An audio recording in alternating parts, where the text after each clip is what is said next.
Las Vegas visitor numbers, down 11%. MGM Resorts profits, a 75% collapse. Wynn Resorts, $10.5 billion in debt as its net income is slashed by 40%. This is not a tourism slump. This is a contagion. This is the sound of the post-pandemic everything bubble beginning to deflate. The collapse of luxury spending in Las Vegas, the city that defines American excess, is the canary in the coal mine for the U.S. economy. It is the signal that the foundation is cracking. In the next 20 minutes, we will follow the data. We will connect the dots from the neon signs of the Vegas Strip to the silent collapse happening in high-end retail, the luxury auto market, and exclusive real estate. And we will prove why this luxury market collapse is the last verifiable signal of an unavoidable 2025 recession. The signal, decoding patient 0, Las Vegas. To understand the economic contagion spreading across the United States, you must first look at the epicenter. Not at the city of Las Vegas, but at the corporations that define its skyline. The numbers coming out of the hospitality sector are not just weak, they are alarming, and they serve as the warning shot for the entire consumer spending crisis. Let's begin with MGM Resorts. In the previous quarter, MGM reported a catastrophic 75% drop in profits. Net income plummeted from $187 million to just $49 million. This isn't a bad quarter. This is an evaporation of demand. The company's response was immediate and defensive. They announced sweeping layoffs, cutting more than 500 positions. This isn't a move a healthy company makes. This is a move a company makes when it is panicked about fixed costs, salaries, energy, operations, while its revenue streams are drying up. The MGM collapse was the warning shot, but the real story, the structural pressure, is found by looking at its neighbor, Wynn Resorts. On the surface, Wynn reported operating revenue of $1.74 billion. This sounds stable, but when you look deeper, the picture changes. Net income came in at only $66 million. That marks a decline of more than 40% compared to the same quarter last year. This isn't temporary volatility. This is what analysts call structural pressure. Wynn's net profit margin has been systematically cut in half. It has fallen from around 10% in 2024 to under 5% today. This is a classic structural squeeze.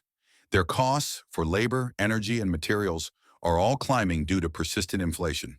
At the exact same time, the parts of Wynn's business outside of gaming are underperforming. We are talking about restaurants, retail, and entertainment. These high-margin sectors were once the company's strength. They were the buffers that offset any dips in casino revenue. But with non-gaming revenue across the city dropping between 8 and 12%, those buffers have weakened. Now add one more layer of pressure, debt. Wynn Resorts is currently carrying over $10.5 billion in debt. About $900 million of that is tied to its Las Vegas operations alone. Its leverage ratio sits at a worrying 4.4 times EBITDA. When a company of this scale carries that much debt during a downturn, it loses all flexibility. Every small decline in revenue makes it harder to service its loans or invest in new projects. And we have verifiable proof of this. Wynn has been forced to postpone the planned renovation of its Encore Tower. This isn't a strategic delay, it's a financial necessity. They cannot afford to take on additional capital spending when their balance sheet is, as one executive noted, groaning. This brings us to the core insight. What is happening in Las Vegas is not a hospitality problem. It is a discretionary spending problem. The concept of affordable indulgence, the very idea that built modern Las Vegas, is dead. For decades, the backbone of Vegas traffic was the middle-class tourist, the visitor who saved up for a weekend, saw a show, and ate at the buffets that symbolized affordable luxury. That tourist is gone. Inflation has reshaped their spending habits. Airfare remains high. And the cost of simply being in Vegas is now steep. We are talking about $9 coffees and soaring hotel rates. The city has targeted the high-end market, but that strategy comes at a cost. A place that once felt accessible to the average American now feels exclusive. So if the middle class has disappeared, why can't the ultra-wealthy keep Las Vegas afloat? The answer to that question reveals the true economic crisis. The contagion, the spread beyond Las Vegas. The data from Wynn and MGM is the signal, but the signal is only useful if it predicts a wider pattern. And the pattern is undeniable. This U.S. economic contagion is spreading from its epicenter in the Nevada desert and infecting every other sector of the luxury market. The same structural pressure that is squeezing Wynn Resorts is now appearing in high-end retail, luxury auto, and premium real estate. The evidence is clear, and it is the most significant plus 30% value we can add to the original story. Let's start with high-end retail. This is the clearest proof we have. The contagion isn't a forecast. It is already happening. Kering, the French luxury group that owns Gucci, recently published its 2025 earnings. Their sales in North America did not just slow down, they collapsed. In the first quarter of 2025, Kering reported a 13% decline in revenue from North America. For the first half of the year, sales were down 10%. This is not slow growth. This is negative growth. This is a recession in luxury retail, and they are not alone. Even the titan LVMH, which owns Louis Vuitton, Dior, and Tiffany, reported a slight decline in the U.S. market in the first quarter of 2025. When brands that have been inflation-proof for decades suddenly start to fall, it means their customer base is in deep trouble. Now look at the second indicator, the luxury auto market.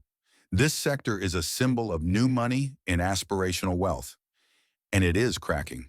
The high-end electric vehicle market, once the hottest sector on earth, is hitting a wall of reality. Rivian, the maker of high-end electric trucks and SUVs, has been forced to cut its production forecast for 2025. This is a critical signal. It means the company is looking at its order books and anticipating a sharp drop-off in demand. In the first quarter of 2025 alone, Rivian produced nearly 6,000 more vehicles than it was able to sell. That unsold inventory is a flashing red light. It's not a supply chain problem, it is a demand problem. Finally, look at the third market, high-end real estate.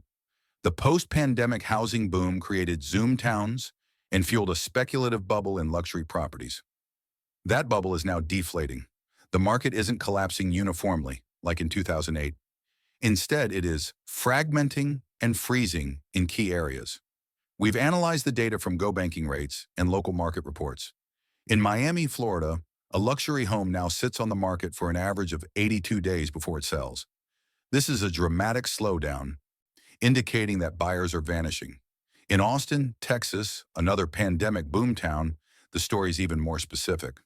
While single-family homes remain stable, the luxury-attached home market, condos and townhomes, has seen its days on market spike by 81% compared to last year.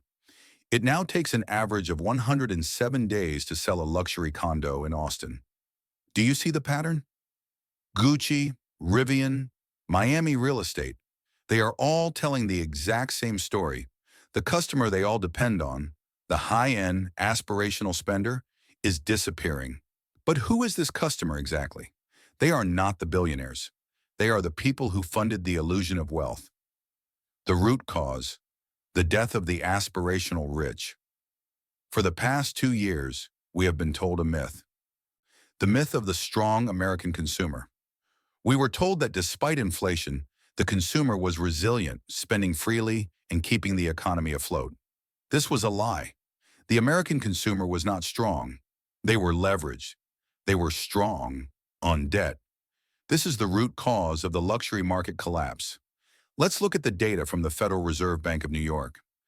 As of the third quarter of 2025, total U.S. credit card debt has surpassed $1.23 trillion. This is a staggering number, but the total debt isn't the story. The delinquencies are. The rate of credit card delinquencies has risen for 10 consecutive quarters. But here is the statistic that reveals everything. The St. Louis Fed analyzed delinquency rates by zip code income. What they found is terrifying. Even in the top 10% wealthiest zip codes in America, the credit card delinquency rate has exploded.